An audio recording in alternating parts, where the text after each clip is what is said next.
Hello, daily ഡിഷിൻ്റെ പുതിയ വീഡിയോയിലേക്ക് എല്ലാവർക്കും സ്വാഗതം. ഇന്ന് നമ്മളിവിടെ ഒരു വെജ് ഫ്രൈഡ് റൈസാണ് ഉണ്ടാക്കാൻ പോകുന്നത്. വെജാണെന്ന് പറയാൻ പാടില്ല. ക്യാരറ്റ്, ബീൻസ്, ഉള്ളി, ക്യാബേജ്, ക്യാപ്സിക്കമാണ് ഇവിടെ എടുത്തിട്ടുള്ളത്. പിന്നെ 4 മുട്ടയും എടുത്തിട്ടുണ്ട്. ഇതൊക്കെ അരിഞ്ഞ് വെച്ചിട്ടുണ്ട് കേട്ടോ.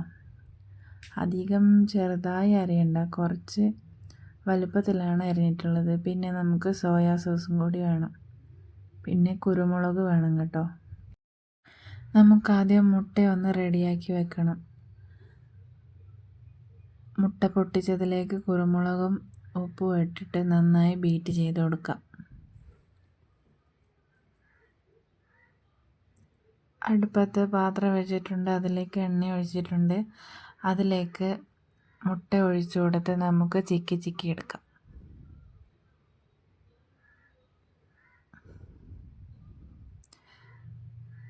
മുട്ട കൂടുതൽ വേണ്ടവർക്ക് കൂടുതൽ എടുക്കാം കേട്ടോ. നമ്മളിവിടെ 4 മുട്ടയാണ് എടുത്തിരിക്കുന്നത്.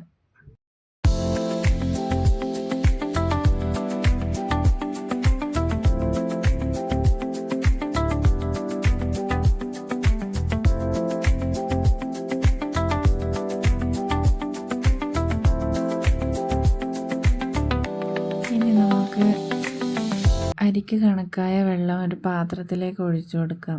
അതിലേക്ക് നമ്മൾ ഗ്രീൻ പീസ് ഇട്ട് കൊടുത്തിട്ടുണ്ട്. ഗ്രീൻ പീസ് രാവിലെ കുതിർത്ത് വെച്ചതാണ് കേട്ടോ, അത് കാണിക്കാൻ വിട്ടുപോയി. അപ്പോൾ ചോറിൻ്റെ കൂടെ ഈ ഗ്രീൻ പീസ് വെന്തോളും. ഇതൊന്ന് അടച്ച് വെച്ചിട്ട് നമുക്കൊന്ന് വേവിക്കാം. അരി ഇവിടെ കഴുകി മാറ്റി വെച്ചിട്ടുണ്ട്. വെള്ളം നമുക്ക് പതച്ചിട്ടുണ്ട്. അതിലേക്ക് നമുക്ക് കുറച്ച് നെയ്യ് ഇട്ട് കൊടുക്കാം, കുറച്ച് ഉപ്പ് കൂടി ഇട്ട് കൊടുക്കാം. നേരത്തെ ഉപ്പ് ഇട്ടിട്ടില്ല കേട്ടോ. ഇനി നമുക്ക് അരി ഇട്ട് കൊടുക്കാം. നേരത്തെ ഉപ്പിട്ടാൽ ചിലപ്പോൾ ഗ്രീൻ പീസ് വേവത്തില്ല, അതുകൊണ്ട് നമ്മൾ നേരത്തെ ഉപ്പിട്ടില്ല. ഇനി നമുക്കിതൊന്ന് അടച്ച് വെച്ച് വേവിക്കാം. നമ്മുടെ ചോറ് ഏകദേശമായിട്ടുണ്ട്. ഒന്നുകൂടി ഒന്ന് അടച്ച് വെച്ചിട്ട് ഒന്നുകൂടി ഒന്ന് വേവിക്കാം. നമ്മുടെ ചോറ് ഒന്നുകൂടി അടച്ച് വെച്ച് വേവിക്കുന്നുണ്ട്.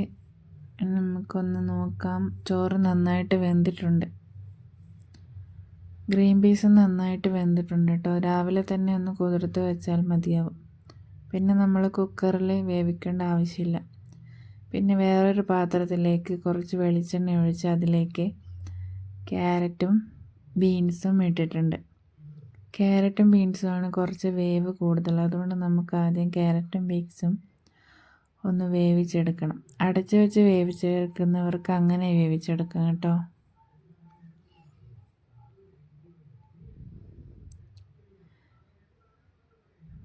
പിന്നെ കുറച്ച് വെന്തതിന് ശേഷം ഇതിൽ ഉപ്പിട്ട് കൊടുക്കുന്നവർക്ക് ഉപ്പിട്ട് കൊടുക്കാം.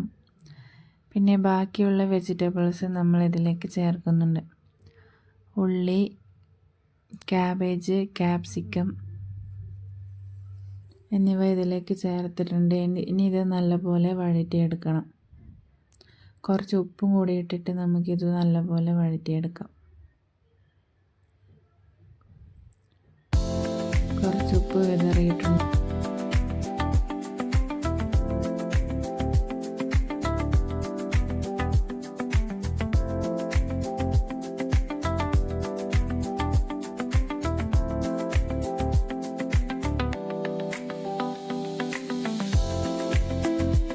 വെജിറ്റബിൾസൊക്കെ മിക്സ് ചെയ്തിട്ട് അടച്ച് വെച്ചു. ഇനി നമുക്കൊന്ന് തുറന്ന് നോക്കാം.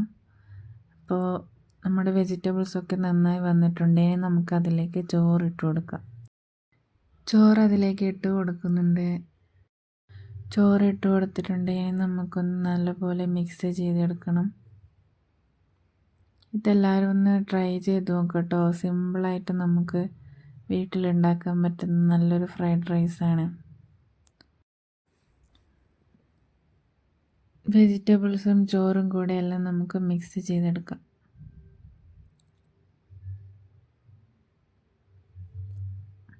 ഇതിലേക്ക് ഇനി നമുക്ക് കുരുമുളക് പൊടിയും സോയാ സോസും നമ്മൾ നേരത്തെ വറുത്ത് വെച്ച മുട്ടയും കൂടി ഇട്ട് കൊടുക്കണം.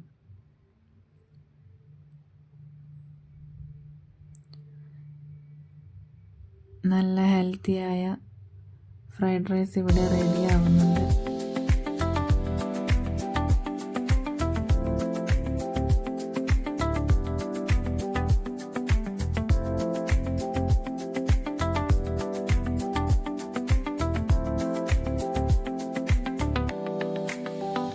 നല്ലപോലെ മിക്സ് ചെയ്തിട്ടുണ്ട്. നമുക്കിനി ഇതിലേക്ക് സോയ സോസ് ഒഴിച്ചു കൊടുക്കാം. സോയ സോസ് ഒഴിച്ചു കൊടുത്തിട്ടുണ്ട്. ഇതിന് നല്ലപോലെ മിക്സ് ചെയ്തതിന് ശേഷം ലാസ്റ്റാണ് നമ്മൾ മുട്ടയിടുന്നത് കേട്ടോ. ഇതിലേക്ക് കുറച്ച് കുരുമുളക് പൊടി ഇട്ട് കൊടുക്കാം. എരിവനുസരിച്ച് കുരുമുളക് പൊടി നമുക്ക് ചേർക്കാം കേട്ടോ. അധികം വേണ്ടവർക്ക് അധികം ഇടാം. ഇതിലത് നമ്മൾ പച്ചമുളകൊന്നും ഇട്ട് കൊടുക്കുന്നില്ല. ക്യാപ്സിക്കത്തിൻ്റെ നല്ല ടേസ്റ്റ് ഉണ്ടാവും ഇതിൽ. നല്ലപോലെ ഇളക്കി ചേർത്തിട്ടുണ്ട്. നമുക്കിനി ഇതിലേക്ക് കുറച്ച് കുരുമുളക് പൊടി ഇട്ട് കൊടുക്കണം. എരിവിനനുസരിച്ച് ഇട്ട് കൊടുക്കണം കേട്ടോ. കൂടുതൽ വേണ്ടവർക്ക് കൂടുതലിടാം. അങ്ങനെ അവസാനത്ത് നമുക്ക് മുട്ടയും കൂടി ഇതിലേക്ക് ഇട്ട് കൊടുക്കണം. നമ്മൾ നേരത്തെ ഉണ്ടാക്കി വെച്ച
നമ്മുടെ ഫ്രൈഡ് റൈസ് ഇവിടെ റെഡി ആയിട്ടുണ്ട്.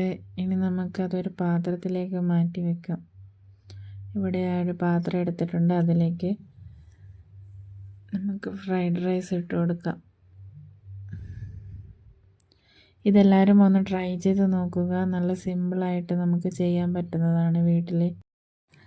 ഇതാണ് നമ്മുടെ വീട്ടിലുണ്ടാക്കുന്ന ഫ്രൈഡ് റൈസ്. നിങ്ങളും ഇതുപോലെ ഫ്രൈഡ് റൈസ് ഉണ്ടാക്കുന്നുണ്ടെങ്കിൽ എല്ലാവരും ഒന്ന് കമൻറ്റ് ചെയ്യൂ. ഇനി അടുത്തൊരു പുതിയ റെസിപ്പിയുമായി നമുക്ക് അടുത്ത വീഡിയോയിൽ കാണാം. Bye bye. Thank you for watching.